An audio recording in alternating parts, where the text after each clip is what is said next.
சிந்துவ மனைவிய ஏத்துக்கிட்டேன்னு எல்லார் முன்னாடி சொன்னா நல்லா இருக்கும் அப்படின்னு யாரெல்லாம் நினைக்கிறீங்களோ வீடியோக்கு ஒரு லைக் போட்டுருங்க.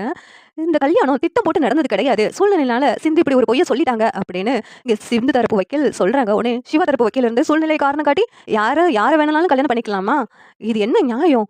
அவங்க சிவாவ ஏமாத்தியிருக்காங்க. அத நியாயப்படுத்த பார்க்குறீங்க அப்படின்னு சொல்லிட்டு சொல்றாங்க. உடனேவும் சிந்து தரப்பு வக்கீல் நியாயப்படுத்துறதுக்காக சொல்லல. இந்த 1 வருஷத்துல சிந்து அந்த குடும்பத்துக்கு வேற ஏதாவது கெடுதல் பண்ணாங்களா? சொல்லுங்க. சிவாவ ஏமாத்தி கல்யாணம் பண்ணாங்கன்னு சொல்றீங்களே, அத தவிர சிந்து ஏதாவது தப்பு பண்ணாங்களா?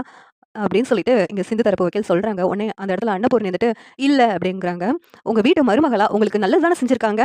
சிவாவுக்கும் நல்லது தானே செஞ்சிருக்காங்க." அப்படின்னு கேட்குறாங்க. "ஆமா" அப்படின்னு அன்னபூர்ணி ஒத்துக்கிறாங்க. "அப்புறம் எதுக்கு 2 பேத்தையும் நீங்க பிரிச்சு வைக்கணும்னு நெனைக்கிறீங்க?" அது பெரிய தப்பு. அதுவும் இல்லாம, சிவா மனசுல என்ன இருக்கு? நான் சிவா கிட்ட சில கேள்விகள் கேட்கணும் அப்படின்னு சிந்து தரப்பு வக்கீல் சொன்னதும், அந்த இடத்துக்கு சிவா வர்றாங்க. "இங்க பாருங்க சிவா, சிந்து உங்கள ஏமாத்தி கல்யாணம் பண்ணியிருக்காங்க.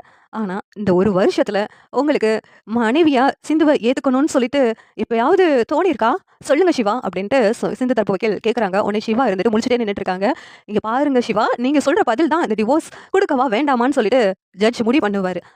கண்டிப்பா உங்களுடைய பதில் வந்து சிந்துக்கு சாதகமா தான் இருக்கும்னு நான் நினைக்கிறேன்" அப்படின்னு சொல்றாங்க. உடனே சிவா இருந்துகிட்டு, "நான் சிந்துவ மனைவிய ஏத்துக்கிட்டு அவ கூட சேர்ந்து வாழ்றதுக்கு சம்மதிச்சுட்டேன். ஆனா அன்னபூர்ணி பெரியம்மாவ மீறி என்னால எதுவும் பண்ண முடியாது. ஏன்னா அவங்க மேல நான் அவ்வளவு மரியாதை வச்சிருக்கேன்.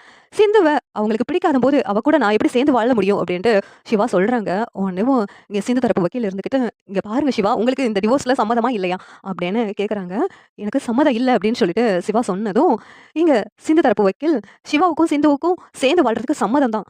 அதனால இந்த டிவோர்ஸ் கேஸ ரத்து பண்ணிடுங்க" அப்படின்னு சொல்லிட்டு சொன்னதும் நீதிபதியும் இந்த கேஸ தள்ளுபடி பண்ணிடுறாங்க.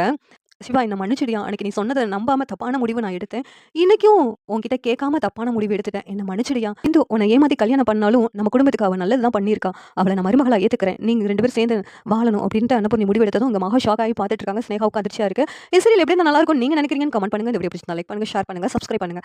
Thank you.